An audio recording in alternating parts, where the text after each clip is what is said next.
আর আমাদের টপিকস হচ্ছে ভেক্টর গুণ, গুণের ব্যবহার। শিখছিলাম কি কি? দুইটা ভেক্টরের মধ্যবর্তী কোণ নির্ণয়, ত্রিভুজ এবং সামান্তরিকের ক্ষেত্রফল নির্ণয়, ভেক্টর গুণ দিয়ে আমরা শিখছি, তাই না? আজকে আমাদের যেটা শিখবো সেটা হচ্ছে প্রথম যেটা, মানে আমাদের ব্যবহারের তৃতীয়টা, যদিও এটা হচ্ছে উপাংশ নির্ণয়। উপাংশ ও লম্ব অভিক্ষেপ, লম্ব অভিক্ষেপ, লম্ব অভিক্ষেপ নির্ণয় করব এবং তারপরে আমরা নির্ণয় করব ঘনবস্তুর আয়তন। কথা কি বুঝছো? তো লম্ব অভিক্ষেপ জিনিসটা কি একটু খেয়াল করো। অভিক্ষেপ এই কথাটার অর্থ হচ্ছে শ্যাডো বা ছায়া।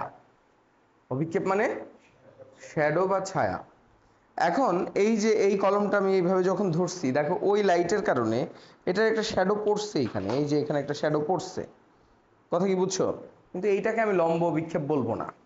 লম্ব অভিক্ষেপ কখন বলবো? যদি এইটাকে এইভাবে ধরে এর ঠিক 90 ডিগ্রিতে, এই যে লম্ব কথাটা কোথেকে আসছে বুঝছো? লম্ব মানে 90 ডিগ্রিতে যদি আমি একটা লাইট জ্বালাই, লাইট জ্বালালে এইটার যেই শ্যাডো পড়বে, এটার যে শ্যাডো পড়বে সেটাকে বলা হবে এটার কি?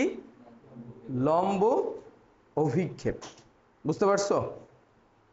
এখন কনসেপ্ট দুইটাকে খুব একসাথে লেখা হয়েছে, দেখো উপাংশ আর লম্ব অভিক্ষেপ দুইটা জিনিস খুব কাছাকাছি, এই জন্য একসাথে লিখছি। হ্যাঁ, কিন্তু জিনিসটা কি তাহলে বুঝতেছো? যে মনে করো আমার কাছে এই ভূমির সাথে এই থিটা কোণে হেলানো একটা ভেক্টর আছে, এ ভেক্টর। কথা কি বুঝছো? ধরো আমার এই এই ভেক্টরটার নাম হচ্ছে এ ভেক্টর, এটা হচ্ছে বি ভেক্টর। বুঝতে পারছো? এখন আমাকে প্রশ্নটা কি করবে দেখো, এই এ ভেক্টরের ওপর বি ভেক্টরের লম্ব অভিক্ষেপ কতটা। তার মানে কি প্রশ্ন করছে বলো? ওপর থেকে ঠিক 90 ডিগ্রিতে আলো ফেললে বি ভেক্টরের কতটুকু শ্যাডো এখানে পড়বে। কি পড়বে? শ্যাডো। বুঝতে পারছো? তো আমি যদি 90 ডিগ্রিতে আলো ফেলি তাহলে অবভিয়াসলি শ্যাডোটা কতটুকু পড়বে? এইটুকুতে।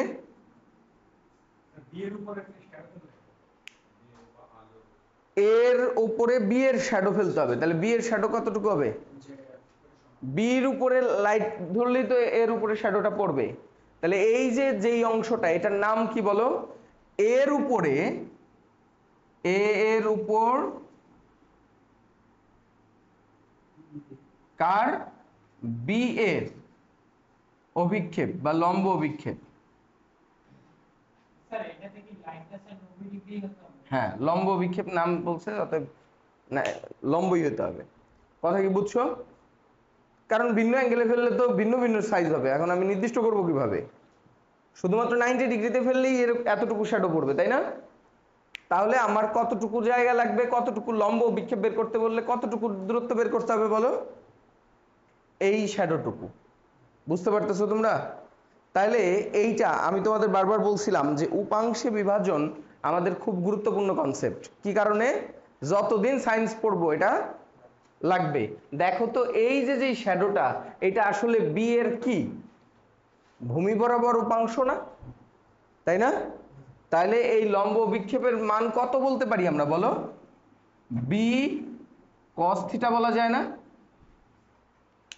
এটা যদি বি হয়, এইটুকু কি? B sine theta. এই যে এটা হচ্ছে সাইন থিটা, এটা বি কস থিটা। তার মানে আমার কাছে লম্ব অভিক্ষেপ বের করতে বললে কি বের করতে হবে? B cos theta. কি বের করতে হবে? B cos theta. আর নতুন কিছু বের করতে হবে? তাহলে আমাদের লম্ব অভিক্ষেপ, অতএব লম্ব অভিক্ষেপ বললে আমরা বলবো যে সেই ক্ষেত্রে হবে B cos theta equal to কি হবে বলো? A dot B by A. বুঝতে পারছো কোত্থেকে আসছে? A dot B equal to A B cos theta. তাহলে আমার B cos theta equal to কি হবে?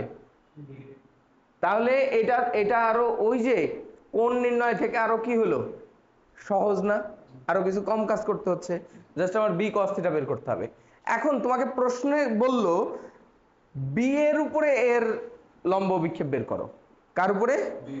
বি এর উপরে এর লম্ব বিক্ষেপ। তাহলে কার লম্ব বিক্ষেপ? এর লম্ব বিক্ষেপ। তখন আমি এটাকে কি লিখবো? এ কস থিটা। এ কস থিটা, তার মানে সবসময় লম্ব বিক্ষেপ হচ্ছে কস থিটাটা। এখন কার কস থিটা? যার লম্ব বিক্ষেপ বলবে। কার লম্ব বিক্ষেপ? বি এর লম্ব বিক্ষেপ হলে বি কস থিটা, এর লম্ব বিক্ষেপ হলে এ কস থিটা।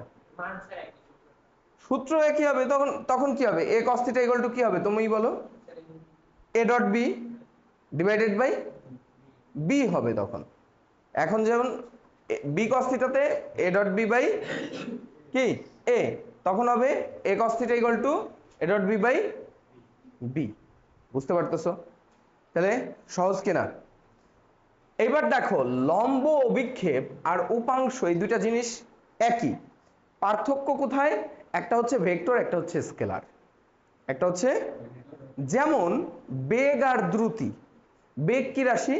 ভেক্টর রাশি। দ্রুতি কি রাশি? জিনিস তো একই, দুইটার একক কি? Metre per second. আবার সরণ এবং দূরত্ব দুইজন কিন্তু একই, মিটার। একক কি? মিটার। তাহলে দুইটা একই, একটা স্কেলার একটা ভেক্টর। সেরকম উপাংশটা হচ্ছে ভেক্টর, লম্ব বিক্ষেপটা হচ্ছে স্কেলার। দেখো লম্ব বিক্ষেপে যে আমরা যেটা বের করলাম, এই লম্ব বিক্ষেপে কি কোনো দিক আছে? এখানে আমরা দিক উল্লেখ করি নাই। দেখো এ ডট বি করলে এ ডট বি দুইটা ভেক্টরের ডট গুণ রেজাল্ট কি দেয়? স্কেলার রাশি। এবং নিচে আছে এ, এ মানে তো এ মডুলাস, মানে কি? এটাও মান। তার মানে এই টোটালটা একটা মান। এখানে কোনো দিক আছে? দিক নাই। এখন তুমি যখন বলতেছো এর ওপর বি এর লম্ব বিক্ষেপ, এটা না বলে যদি বলি এর উপরে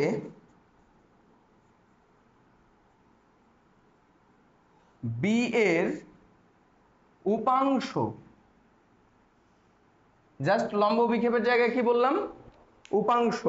সেই ক্ষেত্রে উপাংশ হলে এই বি কস থিটাই হবে।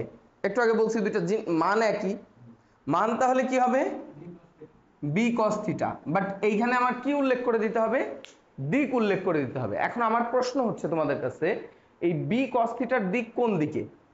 বি কস থিটা তো এইটুকু, তাই না? এটা কোন দিকে আছে? এর দিকে আছে। বি কস থিটার দিক কোন দিকে?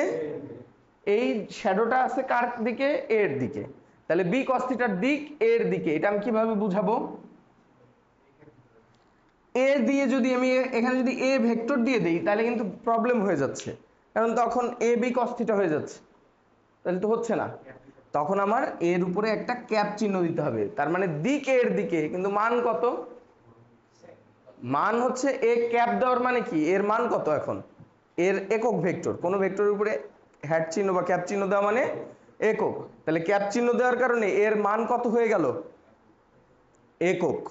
তাহলে একক দিয়ে গুণ করার কারণে মান কিন্তু বি কস থিটাই থাকতেছে, কারণ 1 দিয়ে কাউকে গুণ করলে সেটার কোনো চেঞ্জ হয় না। কিন্তু দিকটা উল্লেখ করে দিছি না? দিকও উল্লেখ হয়ে গেছে, মানেরও পরিবর্তন হয় নাই। এবং সেই ক্ষেত্রে এই সাইডেও আমার ওই কাজই করতে হবে। সেটা হচ্ছে কি করব? এ ডট বি বাই এ এর সাথে কি হবে? A cap. বুঝতেছো? জাস্ট এই এ ক্যাপটা অ্যাড করে দিলে সেটা হয় উপাংশ, আর যদি এ ক্যাপ না দেই সেটা হচ্ছে লম্ব বিক্ষেপ। তার মানে কি? দুইটা একই জিনিস, একটা স্কেলার একটা ভেক্টর। বুঝতে পারছি? তাহলে তোমার কাছে চাইলো লম্ব বিক্ষেপ, তুমি একটু বেশি দিয়ে দেই, এ ক্যাপ দিয়ে দিলা, হইলো এটা কেটে দিবে। আবার চাইছে উপাংশ, লম্ব বিক্ষেপের মতো ক্যাপ না দিয়ে মানে ভেক্টরের দিক না দিয়ে রেখে আসলে এটা ভুল হবে। জিনিস দুইটা কিন্তু খেয়াল রাখতে হবে, যে উপাংশ চাইলে আমার ওই ক্যাপটা এ ক্যাপ বা বি ক্যাপ দিতে হবে। এখন যদি বলতো বি এর উপর এর লম্ব বিক্ষেপ, তখন কি বলতাম? তখন বলতাম এ কস থিটা। আর না না, লম্ব বিক্ষেপ বললে ক্যাপ দিতাম না।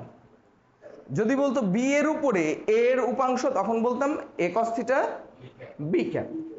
বুঝতে পারছো? এটা ক্লিয়ার না? তাহলে আমাদের উপাংশ এবং লম্ব বিক্ষেপ আশা করি কমপ্লিট।